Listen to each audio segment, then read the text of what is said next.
and music. Oh And my, my plan, okay.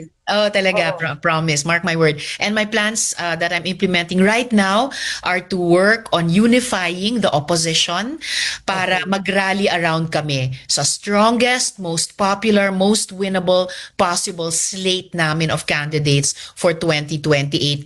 Simula presidente, vice-presidente, hanggang full slate ng mga senador, as many district and party list nominees as we can run, as many local government officials as we can run. Oo, oo. But you will run. You still don't know what post. Is that fair? I'm not sure if I will run. Depende sa kung anong mapagkasundo ang Oo. mga posisyon sa slate at kung magiging isa ako doon. Basta ang pinaka-priority ko sa ngayon ay magkaisa kami sa oposisyon at mag-rally around kami sa common slate na iyon.